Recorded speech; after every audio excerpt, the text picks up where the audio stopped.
What did I miss is Drake's way of telling his side of the story. I bet it's done in a Drakey way with melodies, etc. What I do find interesting in the last less than 24 hours is the reception to it, but particularly in the lens that people view things and receive things from people they aren't that fond of. And I think this is somewhat of a life lesson. Let's get into it.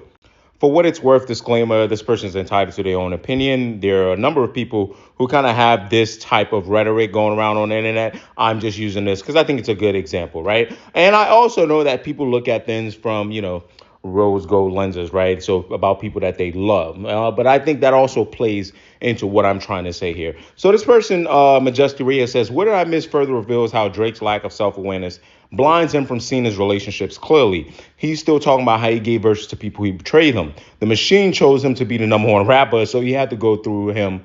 So they had to go through him for ranks. It was business. So I'm going to stop you right there. And I understand, reputations are important. I understand that some people aren't necessarily pundits and commentators. They just have their own opinion. But it's immediately easy to see where the bias lies here because the machine chosen to be number one immediately is flawed, right? It discredits Drake of any type of work. It discredits Drake of being of any type of talent, right? Or more superior, having more superior talent than the rest of the crowd, right? It also, in ways, and this is what I mean by rose gold lenses, right? It discredits his arch nemesis too.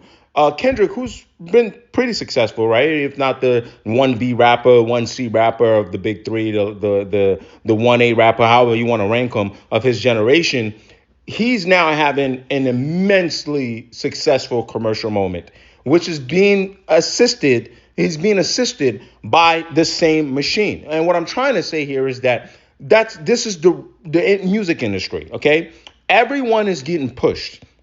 The idea is that the cream rises to the top with the push. Sometimes you get an uneven push. Sometimes your first single doesn't work as well. So the machine goes, no, we're not going to push you. They make a mistake. You got to get recalibrated, go to another machine. Everybody goes, oh, how come no one knew about that person? But in Drake's case, his ascension in the game, came from not having a record deal first, having a cosign, which helps.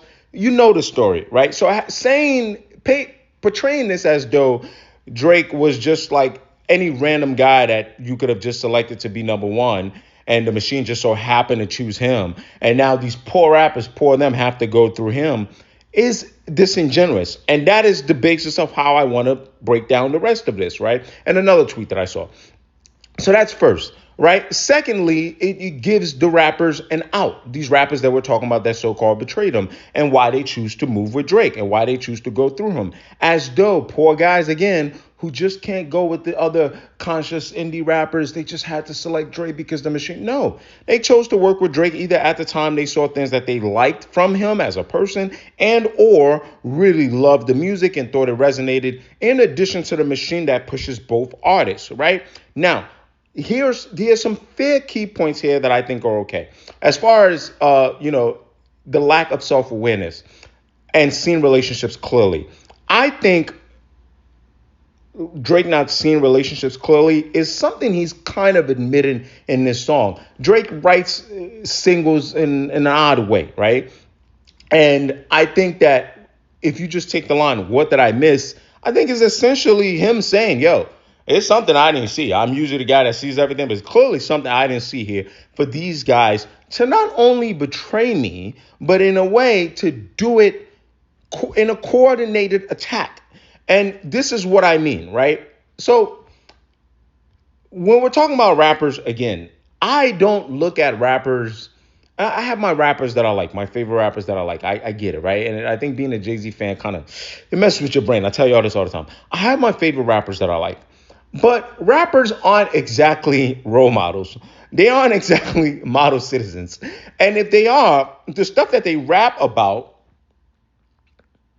brother, if I take you at face value, you understand what I mean? So let's go through the list. When I look at somebody like Rick Ross, mega super capitalist, snake oil salesman. We farming our own chickens, homie, honey. That.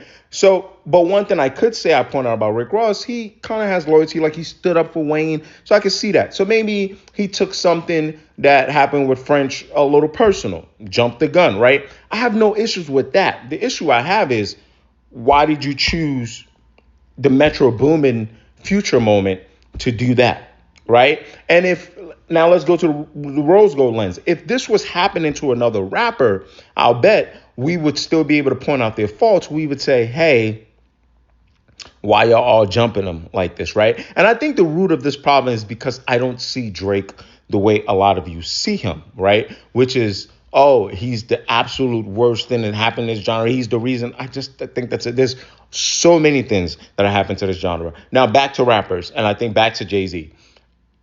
Drake, in my opinion, one of his biggest faults, I think, if I could, because no one ever says what they did, right?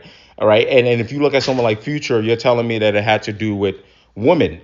Future is not exactly the most, forgive me, Future, the most, he doesn't have the best reputation when it comes to women. When it comes to, being 1 minute, he's a lover boy, next minute, he's telling you who you can't date. He's sleazy, right? You know what I mean? So that's that. But I think Drake's biggest issue is, if I had to point it out, is wanting to move like the Don in a sport or in an art form that is not particularly fond of Dons, right? Because it's super competitive. Everybody wants to be the guy. And when he had all this success and everyone needed him, I just think maybe moved, what's the word I'm looking for? It was a little callous, right? Meaning that Drake doing one thing to you, when it comes to women, Future might take that personal, versus if it was I don't know, Magic Don Juan or somebody that you know to be a pimp or something. They never saw him that way, right?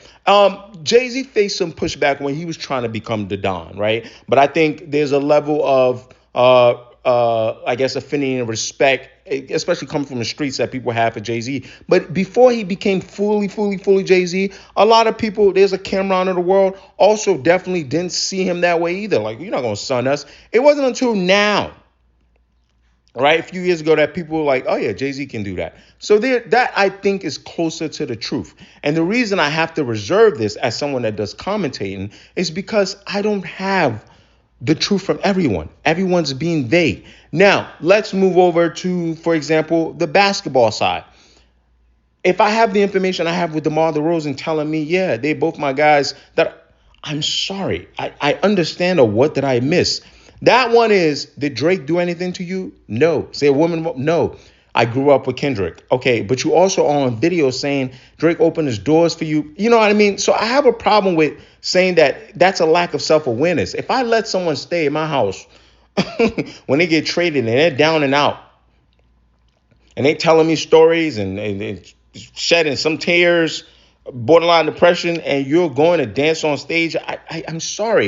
Again, this is the lens on how we look at people. Now, posted this, somebody gonna break that down, why specifically this still from the stream with the Iceman stuff, right? And y'all break that down. That's not actually why I'm sharing this. And, typical Twitter troll says, you celebrities some D riders. And Kevin Durant says, I really have to applaud your new era generation, Gen XX babies, who are really dedicated to being haters of everything, right?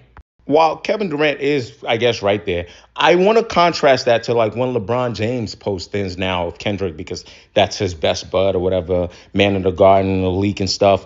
Now, I'm not saying that people don't attack LeBron, but because, again, rose gold lenses, that's, people see that side as being on the right side, and I get it, to the victor goes the spoils.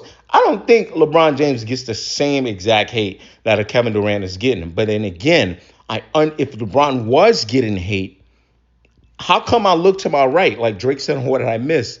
And it's people, stand beside me. I remember Drake walking out, you and your son, who had just suffered a heart problem, coming out to a game and being introduced. You get what I'm saying? You could deep this a lot more, right? Like on the flip side, you have Kendrick naming Snoop on Tailor Made, and I get it, they're West Coast artists, but Snoop loves Drake. Drake loves Snoop. Now, Snoop did say, yo, it was my mistake. But even then, we allowed Kendrick to voice his opinions. We allowed Kendrick to voice his opinion about Wayne, who is Drake's big homie. Like, I actually would understand Wayne hating on you, not only because he wants a Super Bowl. You understand what I'm saying? And we understood these things as a culture per se. Now I know the Drake haters were in there saying what I'm saying, but it's very interesting to watch us as just a rap group do this, right?